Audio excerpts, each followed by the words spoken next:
Muy buen día para todos. Mi nombre es Yolanda Díaz Castro, soy psicóloga. Eh, Me he desempeñado durante más de 30 años en el campo de la psicología de la salud.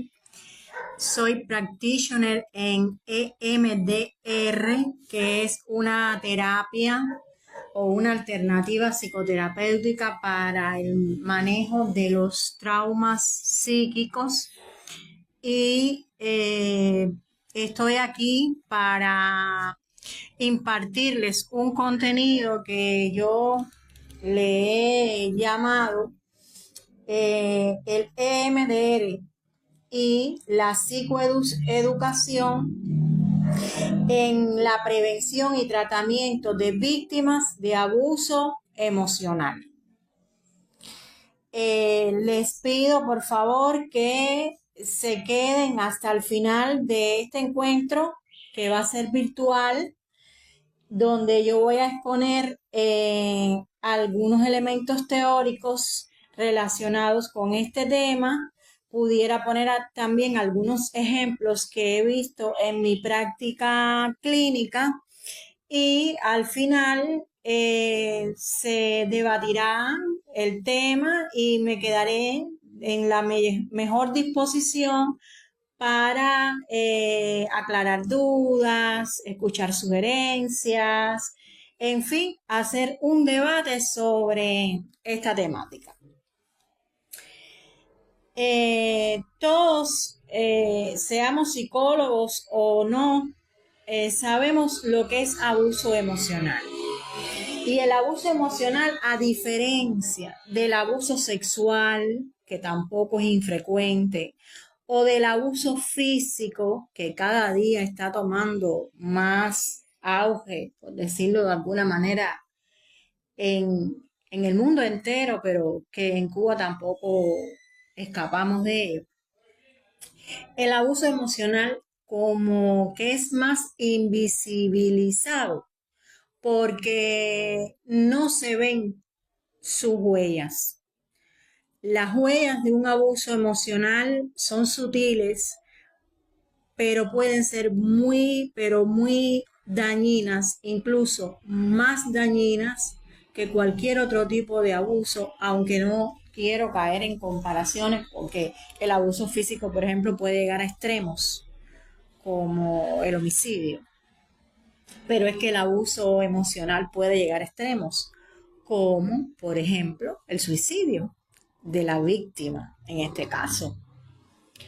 Y tampoco duden que del suicidio del victimario, que también sucede en todo tipo de abuso.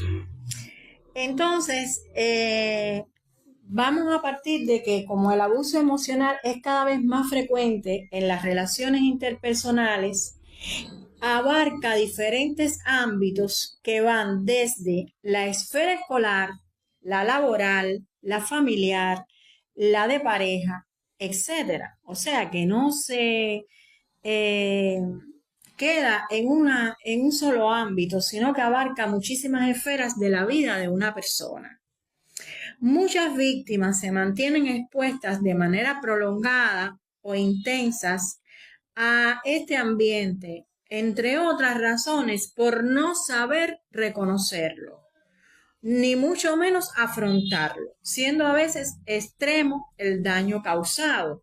Entre ellos el estrés crónico, el trance disociativo, el trastorno de estrés postraumático complejo, que también es una entidad poco diagnosticada, porque a la víctima no buscar ayuda o demorarse en buscarla, yo, en mi opinión personal, pienso que hay un subregistro en el mundo, no solo en Cuba.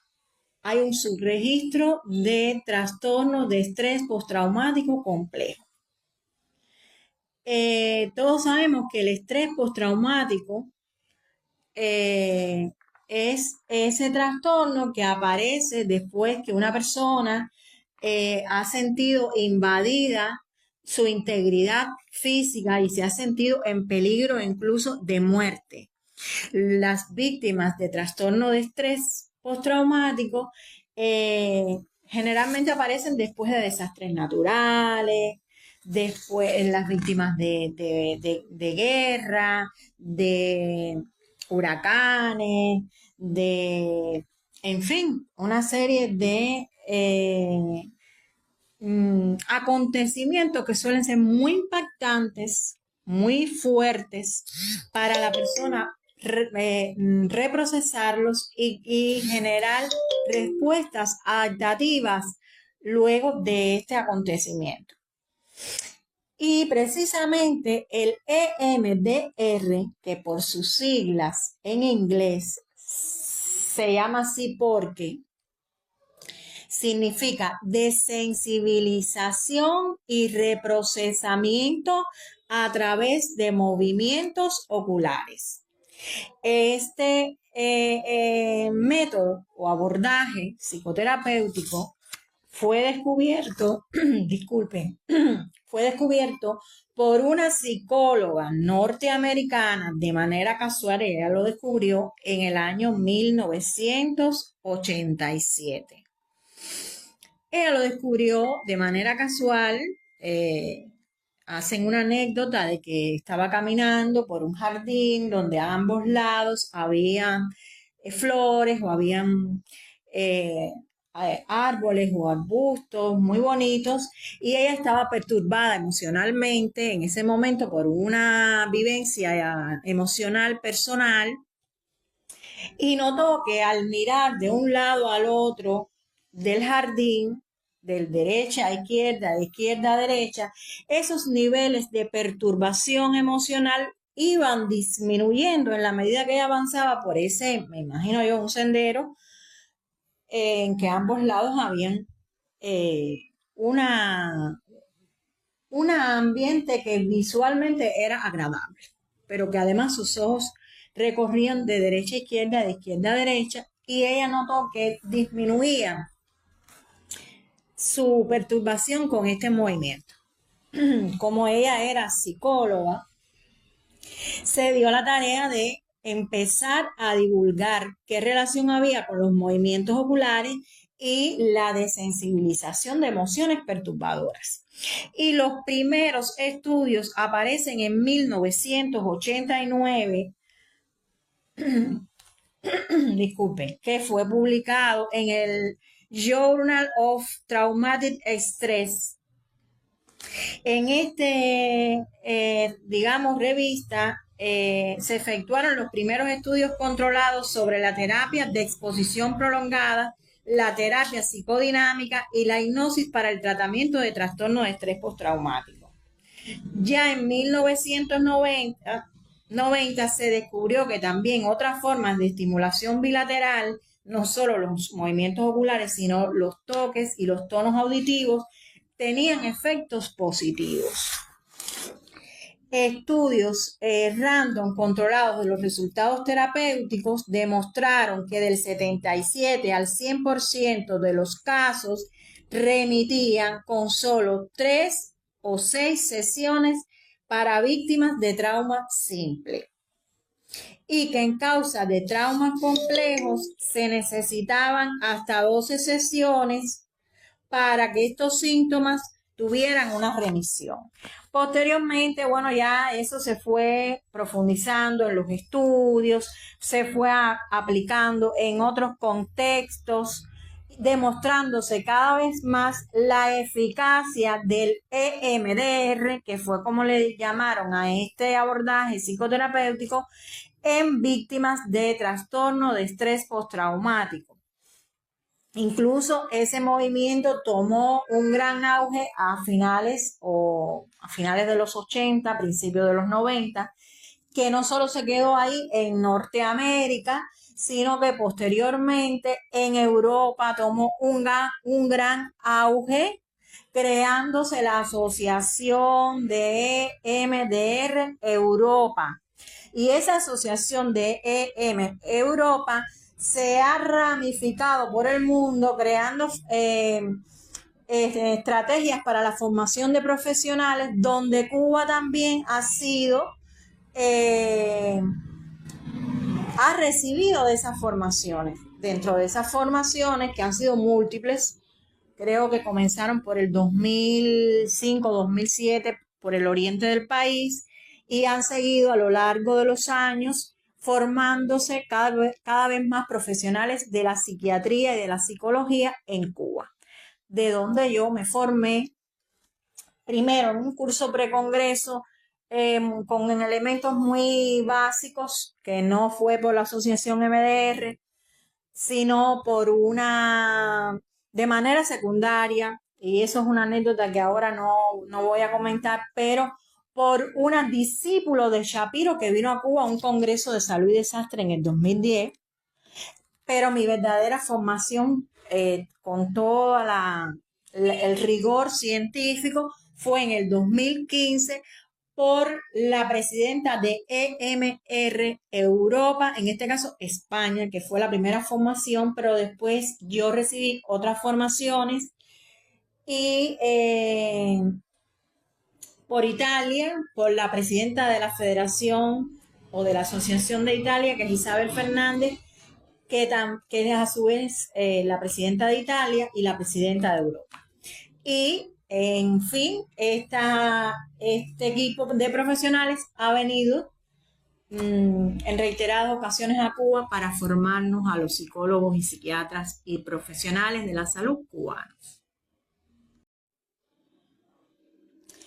Luego de haberles hecho un poco de historia de cómo se descubrió el EMDR y cómo llegó a nosotros los cubanos, quiero explicarles un poco uno de los principios que trata de explicar cómo es que este método es tan eficaz. Y uno de los principios, aunque hay varias teorías que tratan de explicar su eficacia, es el principio que explica lo que sucede durante la aplicación del abordaje. Consiste en la existencia de un sistema innato en todas las personas, fisiológicamente orientado a elaborar las informaciones con el objetivo de autocuración. Este sistema se orienta fisiológicamente a la salud. Pero según este enfoque, la patología se crea cuando este sistema innato se bloquea y el recuerdo del hecho traumático queda aislado del resto de la red neural de la persona y no se integra con el sistema innato que empuja hacia la autocuración.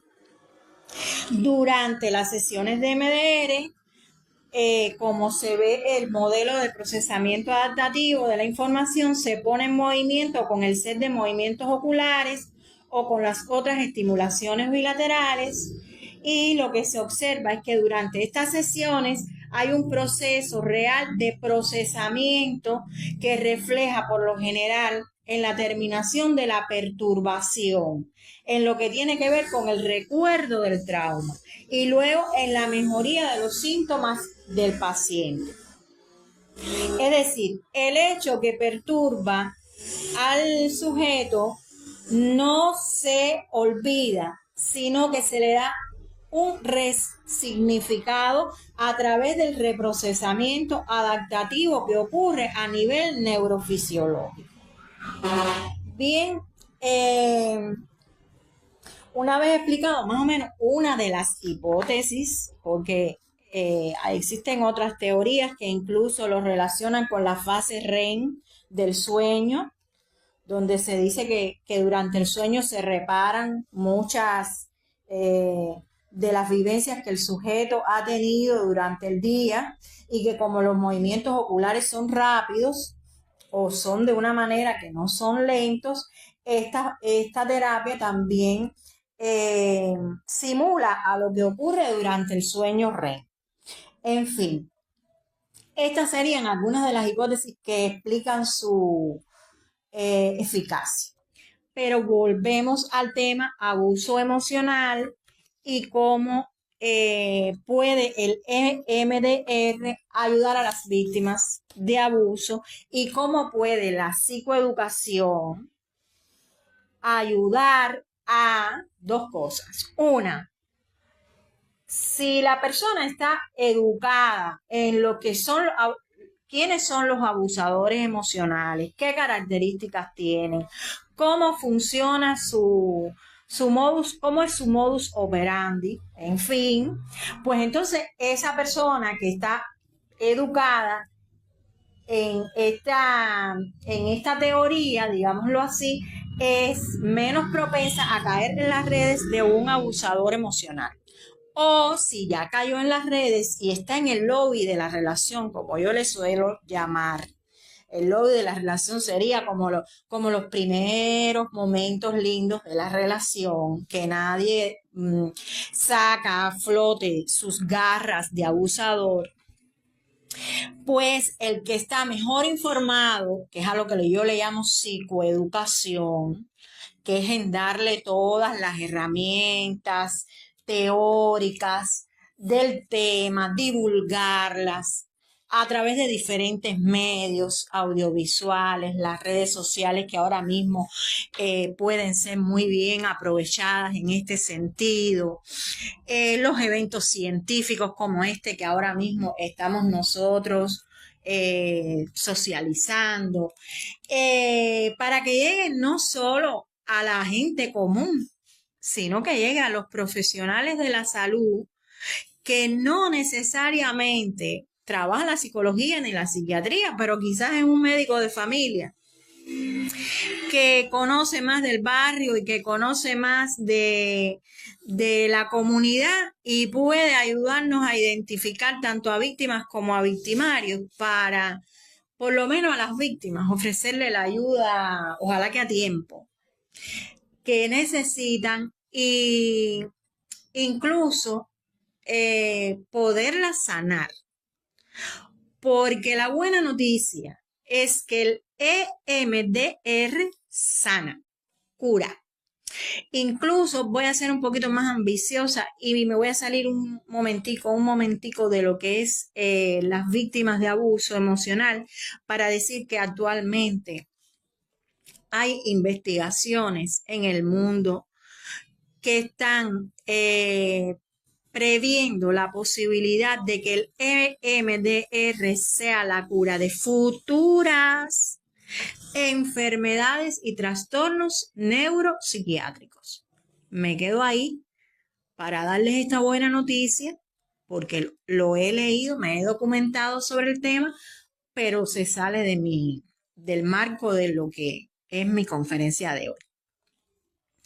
Entonces, volvamos a el abuso, digamos, en la pareja.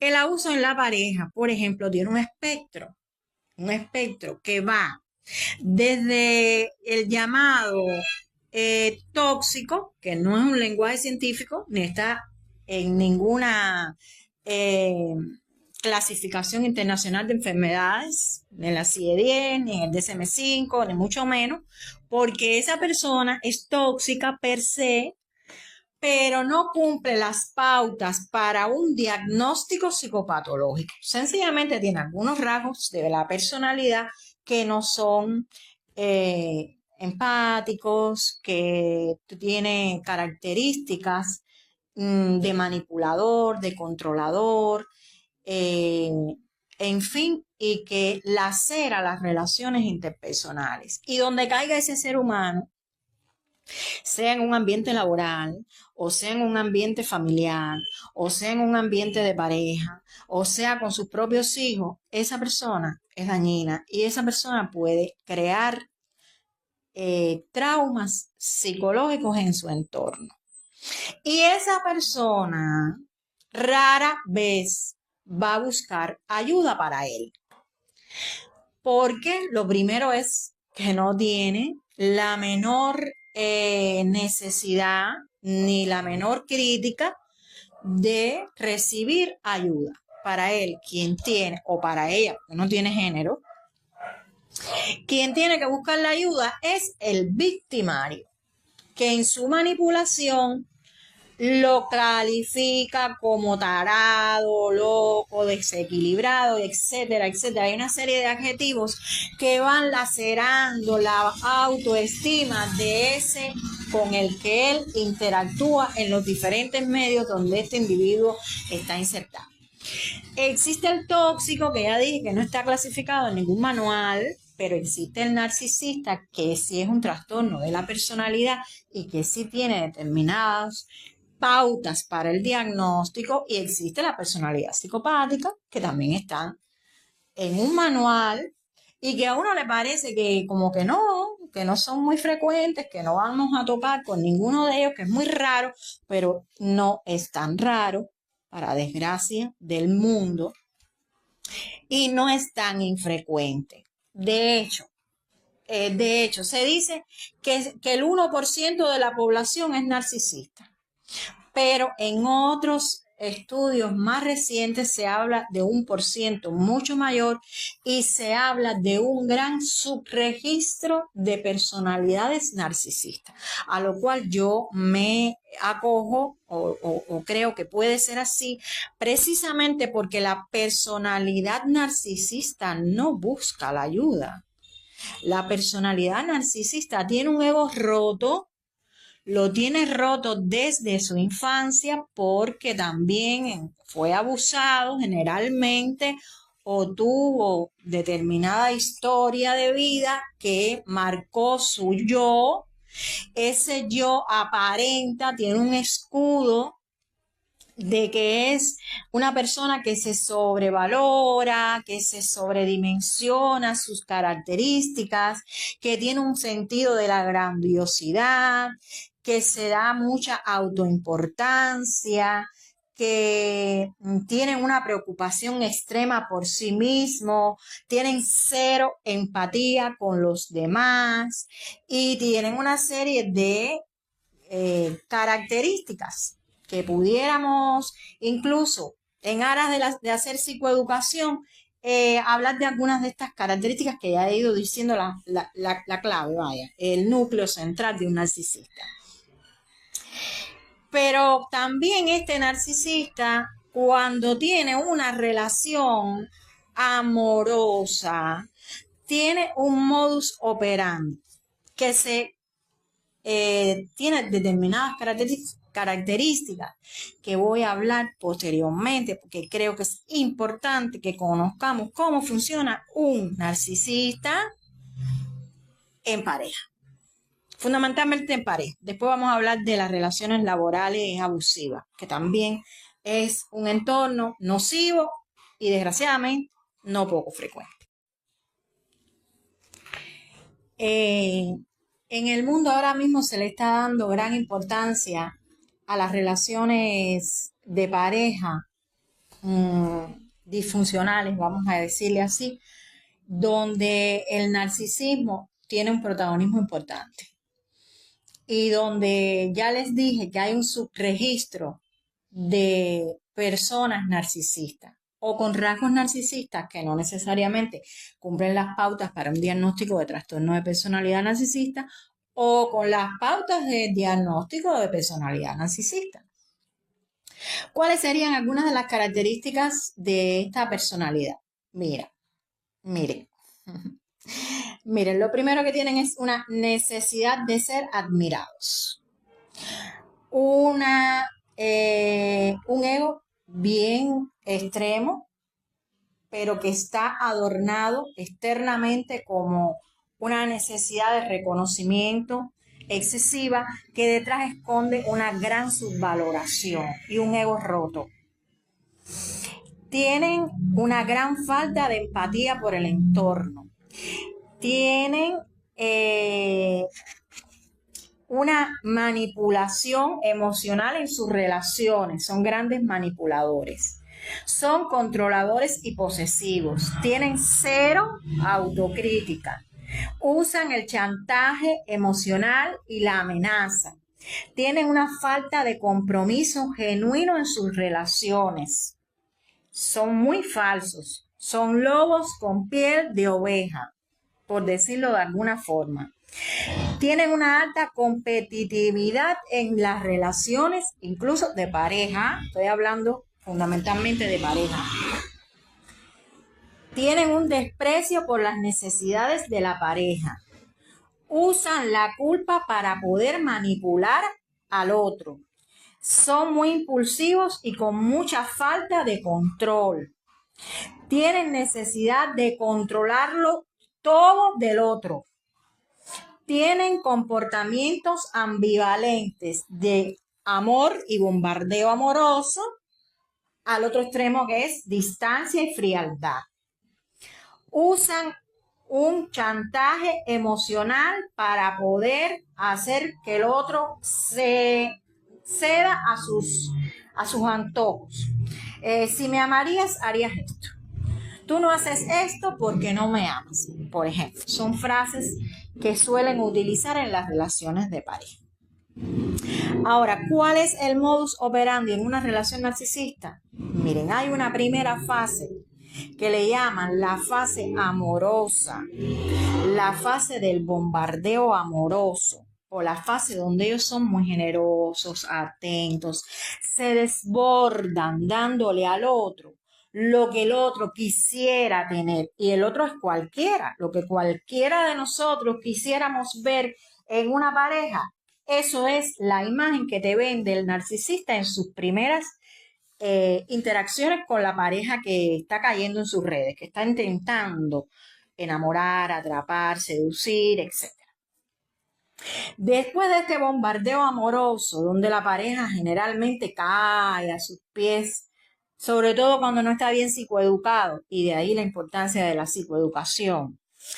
Después de esto, hay una idealización donde te hacen sentir especial, donde te elogian toda una serie de virtudes, donde hacen ver que el ego del otro se sobresalga, se enaltezca y la otra persona se sienta a sus pies rendido.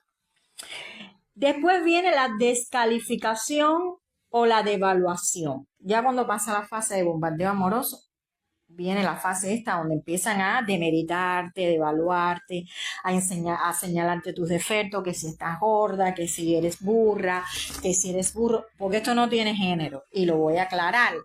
Aunque hay determinadas personalidades narcisistas que dicen que hay 4 subtipos, en lo que no voy a caer ahora porque sería como tema para otra conferencia. Pero, por ejemplo, el encubierto es más frecuente en mujeres, el narcisismo encubierto es más frecuente en mujeres, y el narcisismo,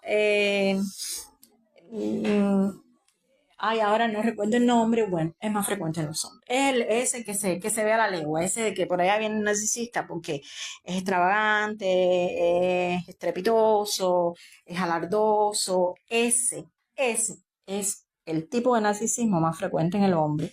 Sin embargo, el encubierto, que es más bien tímido en las relaciones, que tiene una imagen social, incluso engañadora, por decirlo de alguna forma, porque socialmente no saben cuál es su grado de crueldad. Quien sabe cuál es su grado de crueldad es la persona que más cerca está de él, ya sea familia, hijos o pareja, ¿bien? O compañeros de trabajo. O vecinos, por ejemplo. Pero los que están un poquito lejos de su entorno, el encubierto pasa totalmente desapercibido. Totalmente desapercibido.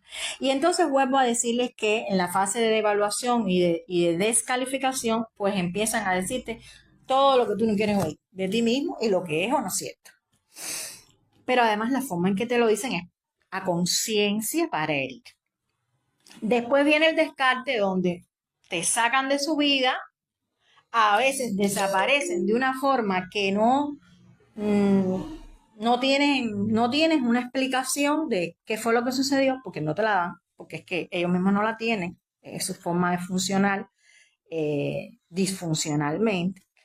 Y en esta fase de descarte ya están triangulando con otra pareja o con otras, incluso en plural, parejas donde comienzan el mismo ciclo de el bombardeo amoroso, de eh, eh, ensalzar todas las cualidades positivas, de llenarlos de regalos, de cortesía, etc. Con un tercero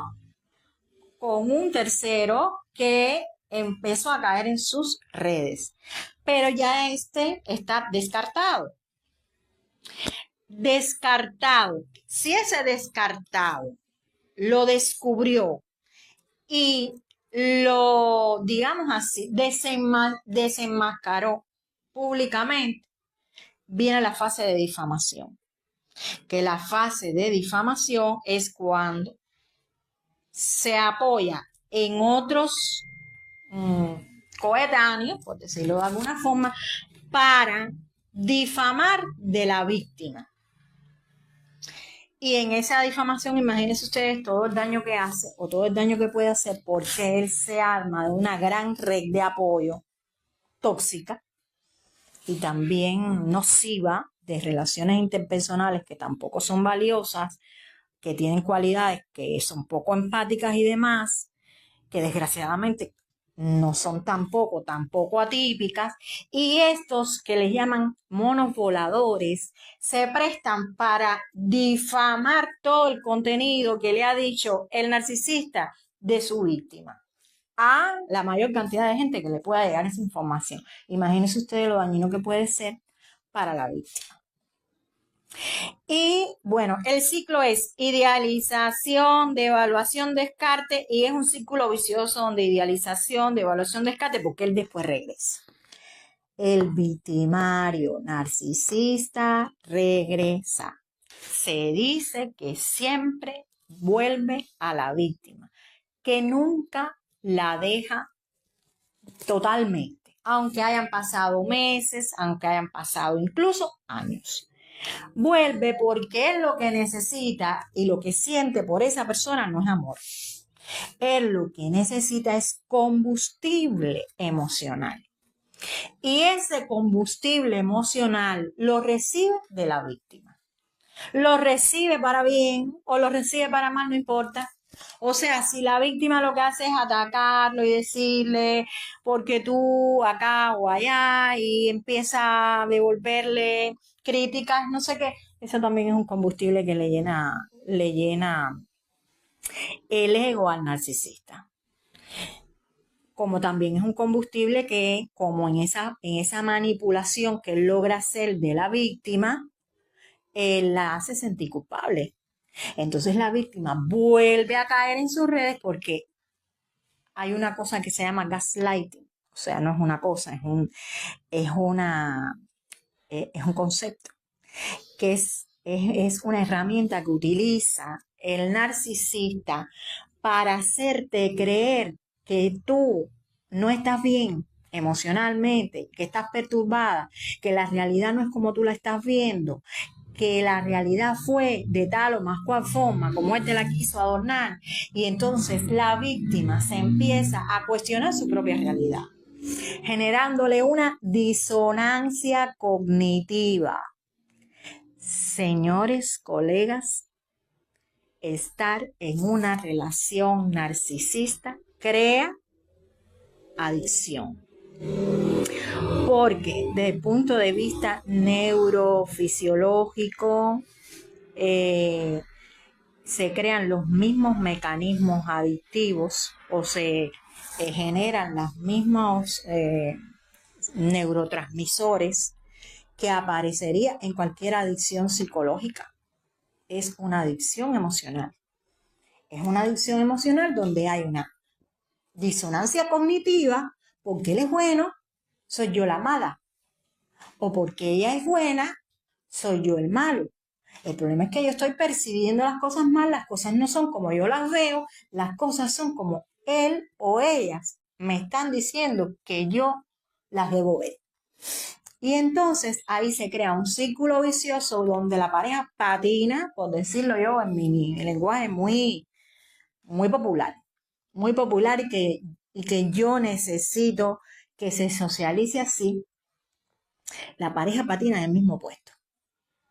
patina, pero donde cada vez es más dañino las secuelas psicológicas que deja en la víctima. Cada reencuentro, cada reconciliación es una segunda, tercera, cuarta, quinta temporada con peores eventos psicotraumáticos, con peores recuerdos a reprocesar por el MDR, que sí se pueden reprocesar y que sí tiene buen pronóstico, pero se necesita identificar que estás en una relación con una pareja tóxica o narcisista para poder salir de ella. Y poder salir de ella tampoco es sencillo, porque las relaciones humanas y las relaciones interpersonales y las relaciones de pareja son complejas, no son tan sencillas como las telenovelas donde las personas tienen un solo conflicto y ya cuando lo resolvieron el final feliz. No es así.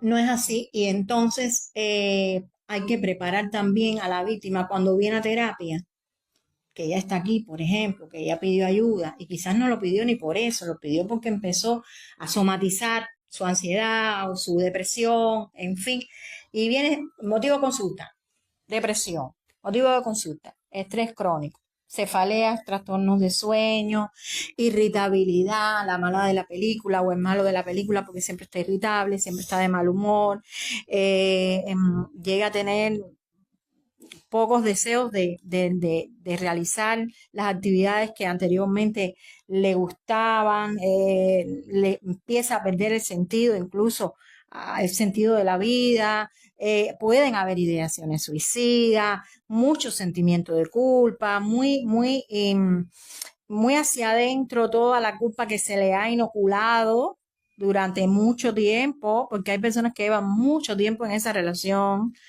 Es más fácil cuando estamos iniciando una relación y ya se identifica y la persona puede salir más rápido. Pero cuando ya lleva determinados meses o años y hay hijos incluso, o hay una dependencia financiera, cosa que también se preparan para que la pareja dependa de ellos, no solo emocionalmente, sino también económicamente. Al hacerlos dependientes económicamente, pues lógicamente están bajo sus redes y es más difícil que rompan con ellos. Y para ellos muy difícil aceptar el abandono. El peor temor de un narcisista es ser rechazado o abandonado. Detrás de esa máscara de prepotencia, de omnipotente, de todopoderoso, de grandiosidad, de súper importante, de súper hábil, de súper todo en todas las esferas, de capaz, hay una verdadera autoestima muy dañada y un gran temor a ser abandonado, porque en el narcisista puede haber en su historia de vida una historia de rechazo y abandono que está en la raíz de su trastorno, entre otras causas. No quiero solo generalizar en eso. Y entonces ir a la raíz, no solo del narcisista que no va a pedir ayuda, y si va a complacer a la primera consulta a la pareja y en la segunda no va más, porque lo que te deja es la imagen que él quiere venderte de la pareja. Él no tiene problema, él no vuelve más. Pero entonces, para poder ayudar a la víctima desde el punto de vista del EMDR, hay que ir a la raíz de la historia de vida de esa persona desde sus primeras relaciones de apego y desde sus primeras relaciones afectivas, cómo fueron las relaciones de los padres entre sí, cómo fue la relación de los padres con él o ella, porque posiblemente la raíz de por qué tú eliges una pareja con esas características está en tu historia de vida y en tu infancia. Ya hemos visto las características fundamentales que nos permitan identificar a una persona narcisista y cómo funciona esta estrategia que genera codependencia emocional y hasta financiera. Ya expliqué qué era el MDR, cuáles son sus bases neurobiológicas desde diferentes teorías, y entonces quisiera ir cerrando la conferencia, aunque pudiéramos seguir hablando muchísimo más, porque nos quedaría hablar, por ejemplo, del el abuso emocional en las relaciones laborales, cuando hay un jefe que tiene determinados rasgos autoritarios y que es un abusador emocional o es un abusador incluso acosador sexual, y que todo esto también puede generar en un ambiente laboral nocivo, donde no hay una dinámica laboral funcional, también puede generar diferentes trastornos a la salud mental de la víctima. Y como mismo funciona la pareja narcisista por allá en el descarte, en la difamación, así funciona un jefe tóxico o un jefe con rasgos de personalidad narcisista, cuando no salen las cosas a sus antojos, y es un gran manipulador de su entorno laboral para que las exigencias y las demandas que le hace a su grupo, a su empresa o a su institución se salen de los verdaderos objetivos de dicha institución y están más centrados en sus necesidades y en sus prioridades personales. Y por lo tanto, es capaz de hacer el daño que no tiene límites a la persona que se le enfrente o a la persona que no cumpla sus expectativas y que no satisfaga ese ego que está dañado, pero que está adornado de una gran prepotencia y de una gran exagerada actitud ególatra, por decirlo de alguna forma. Entonces, nos quedaría decir, para ir cerrando la conferencia, si ya tenemos a una persona en consulta que ha venido a pedir ayuda porque tiene síntomas X o Y y no sabe cuál es la raíz de ese síntoma, el verdadero terapeuta no va a las ramas, no va al síntoma y punto. Va a la raíz del síntoma. Y para ir a la raíz del síntoma, tiene que hacer una buena historia, una buena anamnesis del caso e ir a toda la historia de vida del sujeto. Esas dos primeras consultas generalmente son consultas donde lo que se hace es evaluar, conocer, identificar todos los síntomas para tener un diagnóstico psicopatológico más o menos, pero el MDR no trabaja con los síntomas y es bueno que yo lo diga. El EMDR trabaja con los recuerdos traumáticos independientemente de los síntomas que traiga el sujeto. Puede ser desde un estrés agudo que partió de un evento traumático que tuvo en un accidente automovilístico, lo cual se resuelve muy fácil y rápido, con unas 3 sesiones mínimas.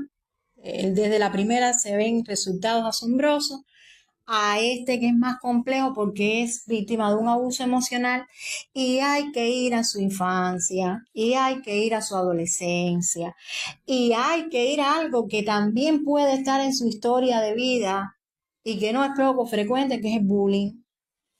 Y ese bullying lo marcó en la secundaria o en la primaria o hasta qué sé yo si fue en el círculo infantil, y viene dando un hilo conductor a la historia de traumas de ese sujeto que lo han llevado a que hoy no soportó más y pidió ayuda.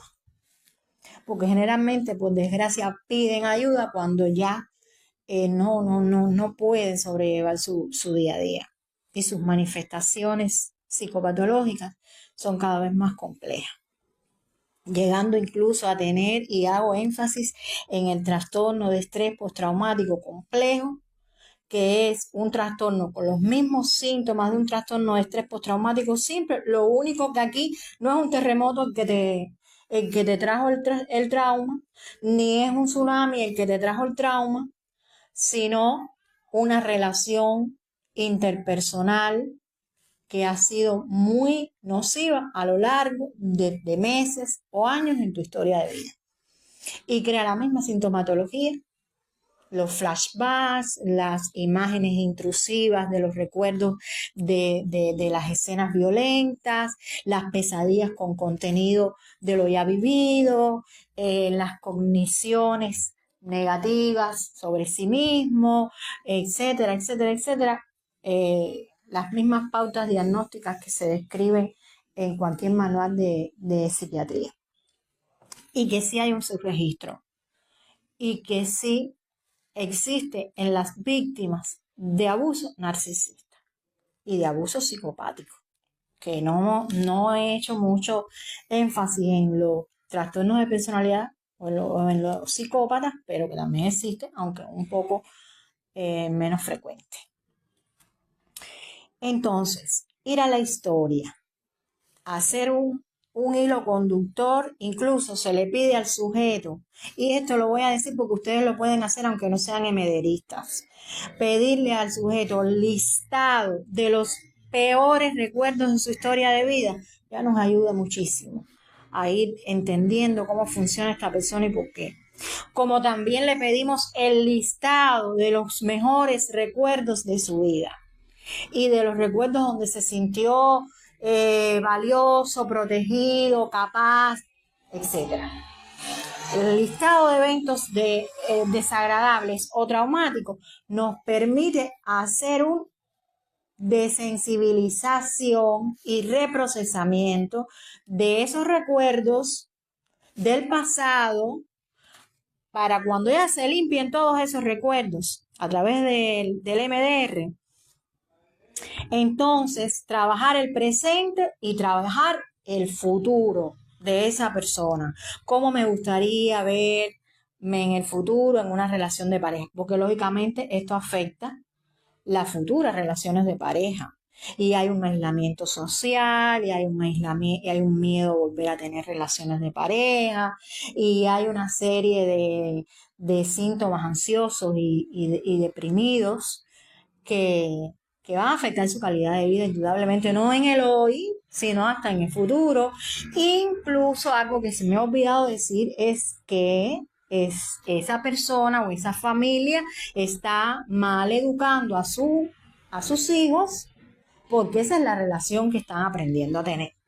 Y a normalizar ese tipo de relación, donde uno ofende y el otro se defiende, y el otro ofende y el otro se defiende, donde uno es sumiso y el otro es agresivo, eso es normal, eso llega a normalizarse, y por lo tanto los hijos corren el riesgo de repetir los mismos patrones que aprendieron de sus padres, y ahí el círculo vicioso sigue haciéndose eterno.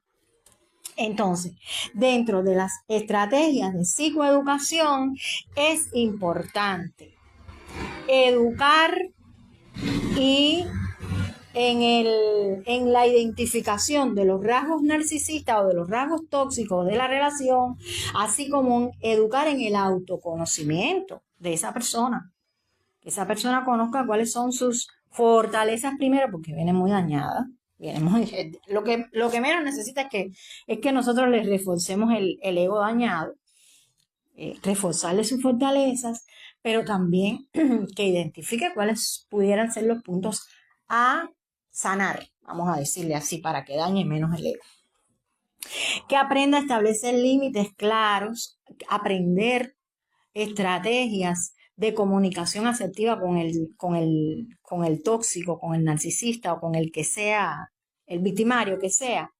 Es importante establecer límites, enseñarles técnicas como la piedra gris. Les voy a hablar de eso en un momentico. Enseñarles elementos asertivos de comunicación y, por supuesto, enseñarles a seguir buscando ayuda profesional. Importante saber que las víctimas de este tipo de abuso psicoemocional no resuelven con psicofármacos, aunque no descarto que en algún momento lo necesiten para poder, por ejemplo, dormir.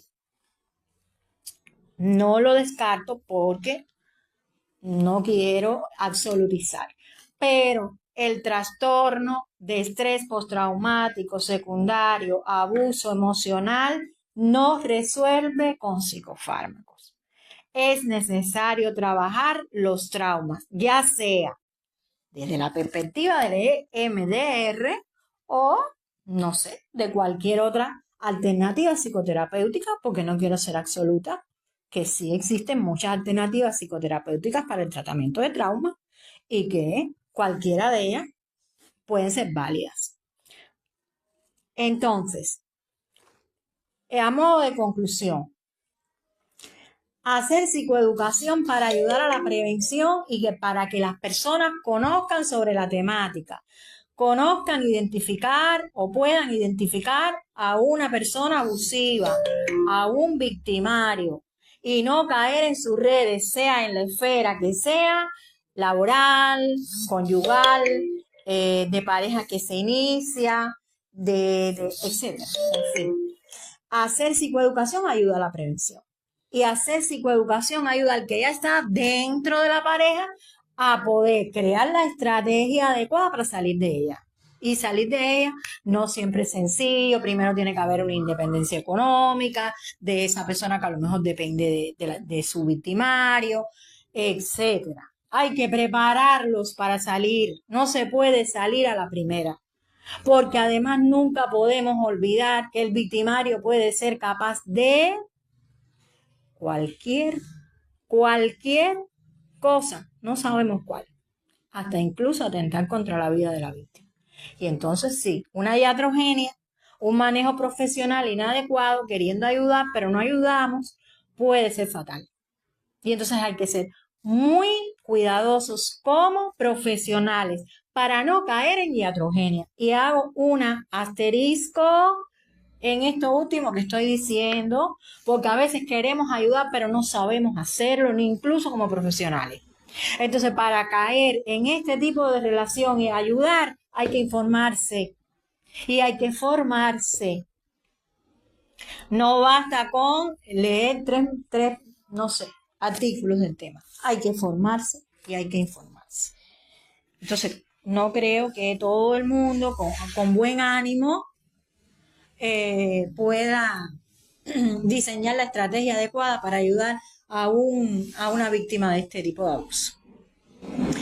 Y bueno, el MDR está aprobado con imágenes de resonancia magnética en un antes y un después del tratamiento, los cambios que ocurren no solo a nivel psicológico, sino a nivel neurobiológico y de estructura cerebral, donde hay un aumento del metabolismo del lóbulo prefrontal, un aumento del tamaño del hipocampo y de otras estructuras cerebrales a favor de el bienestar emocional de la persona que ha sido reprocesada a través de esta alternativa psicoterapéutica. Hasta aquí llega mi conferencia de hoy. Espero que haya sido del interés de todos y estoy atenta a las inquietudes, dudas o preguntas para seguir interactuando. Muchas gracias y nos vemos.